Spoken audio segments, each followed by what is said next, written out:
لیکن بہت کم لوگوں کو معلوم ہے کہ اس لڑائی جھگڑے اور ہلڑ بازی کا نقطہ آغاز کیا تھا۔ وہ ایک فکرہ ہے جو بہت خوفناک ہے۔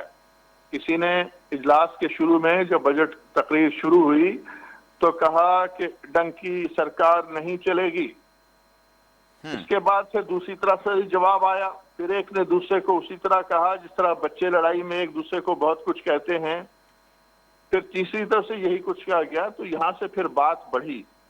میں سمجھتا ہوں کہ میاں صاحب کو آج تقریر کا موقع جو ملا ہے ہلڑ بازی کے بعد، 2 روز کے وقفے کے بعد، ان کو اس پر بھی غور کرنا چاہیے اور شخص کا پتہ لگانا چاہیے جس نے سب سے پہلے یہ چھیڑ خانی کی۔ گو دوسری طرف سے بھی کم نہیں ہوا، نہلے پہ دہلا تھے، ایک سے بڑھ کر ایک تھے، لیکن کوئی ایک ہو تو اس کو الزام دیا جائے۔ یہاں جس کو دیکھتے ہیں وہ 52 ہاتھ کا نکلتا ہے۔ ممبران پارلیمنٹ کے بارے میں یہ تاثر ہے، یہ تصور ہے کہ یہ ہمارے نمائندے ہیں۔ نمائندوں نے جس طرز عمل کا مظاہرہ کیا اس سے ہر پاکستانی کا، ہر ووٹر کا سر شرم سے جھک گیا ہے۔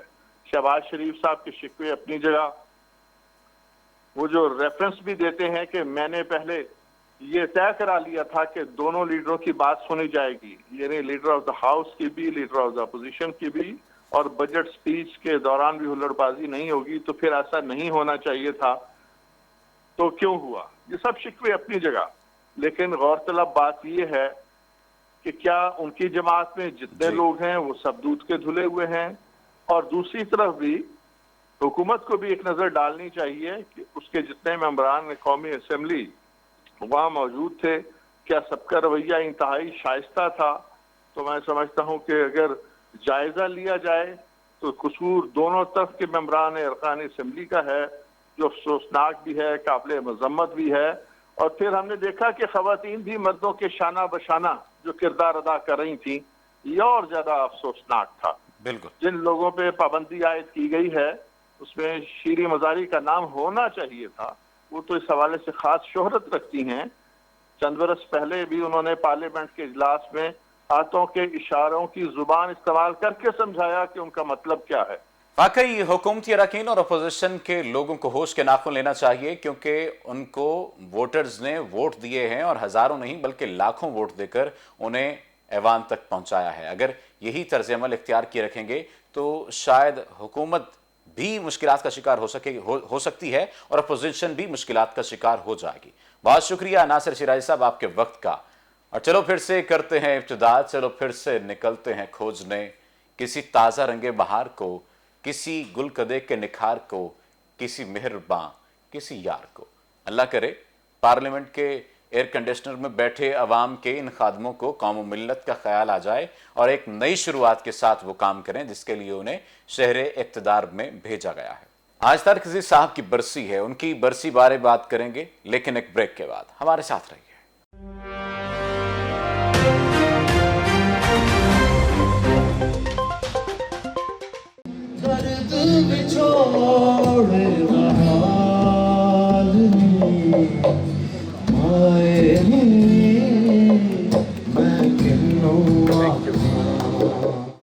Hello everyone, I am Haris Zaral اور آپ دیکھ رہے ہیں ٹیلنٹ نیوز، جو کہ بہت جلد سیٹلائٹ نیوز اور انٹرٹینمنٹ میں ایک بہت نیا اضافہ ہوگا، اور آئی وش دیم آل دا بیسٹ۔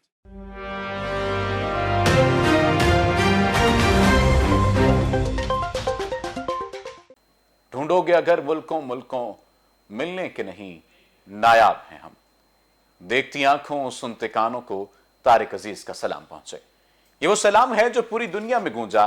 علم و سائنس کی جدید دنیا میں جس طرح ہر ابتدا جابر بن حیان سے جا ملتی ہے، اسی طرح بر صغیر میں انٹرٹینمنٹ اور نیوز چینلز پر دکھائی دینے والے ٹی وی پروگرامز کے ہر فارمیٹ کے بانی طارق عزیز مانے جاتے ہیں۔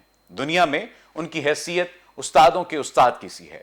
نیوز کاسٹنگ ہو یا ہوسٹنگ، اہم شخصیات کے اسٹوڈیو انٹرویوز ہوں یا تعلیمی اور تفریحی ٹیلی ویژن شوز، اسکرین پر ان سب کے ابتدا طارق عزیز صاحب نے کی۔ یوں سٹیج پر آتے جیسے شیر میدان میں نکلتا ہے۔ ان کے الفاظ کروڑوں پاکستانیوں کی اجتماعی یادداشت کا حصہ ہیں۔ کس کو معلوم تھا کہ ایک فٹ پاتھ پر سونے والا شخص پاکستان کا نام پوری دنیا میں روشن کرے گا، قوم کا فخر بنے گا، دھرتی ماں کا طارق ہوگا۔ ان کی ہر سانس نے پاکستان کا نام روشن کیا ہے. پاکستان کے ممتاز اداکار، صداکار، ادیب، شاعر، پی ٹی وی کے پہلے اینکر اور تاریخ میں کئی دہائیوں تک چلنے والے سپر ہٹ پروگرام نیلام گھر سے طارق عزیز شو تک کے میزبان طارق عزیز کی آج پہلی برسی ہے. جس دن ہمارا کوچ ہوگا، پھولوں کی دکانیں بند ہوں گی. ہمارے ساتھ ٹیلی فون لائن پر موجود ہیں پوی خان صاحب.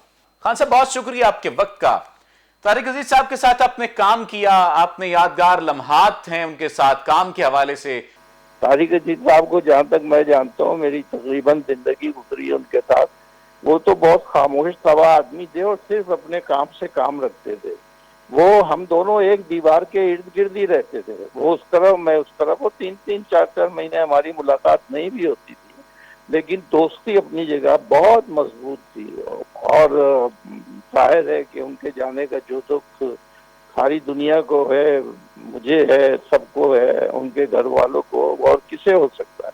آپ ان کے اندازے لگا لیجئے کہ ابھی مجھے کوئی آدھا پونا گھنٹہ پہلے فون آیا ایک باہر کے ملک سے، اور وہ صرف یہ جاننا چاہتے تھے کہ ہم یہاں طارق عزیز صاحب کے لیے دعا کریں گے. وہ ہمارے لیے بہت محترم تھے. آپ ہمیں یہ بتا دیجئے کہ جب ہم پاکستان میں آئے تو انہیں کہاں دفنایا گیا ہے تاکہ ہم ان کی قبر پہ جا سکیں. تو یہ والہانہ محبت جو ہے لوگوں کی، یہ میں نے کبھی کسی کے لیے ایسی دیکھی نہیں.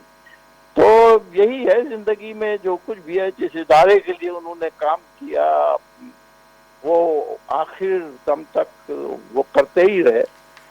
اور گلے شکوے تو ان کی زبان پر کبھی تھے نہیں. تو ہم انہی کے فالوور ہیں. یہ وہ جونیئر سینئر آدمی آتے ہیں جاتے ہیں، بس ہم لوگ جہاں جہاں کام کرتے ہیں وہاں ہمیں اپنے اپنے دل سے اور سنسیئرٹی سے کرنا چاہیے. جو انہوں نے نبھایا، طارق عزیز نے ثابت کیا کہ وہ پاکستان ٹیلی ویژن کے ایک بہت بڑا ستون تھے. اور بس یہی تھا، اور کیا کہہ سکتے ہیں.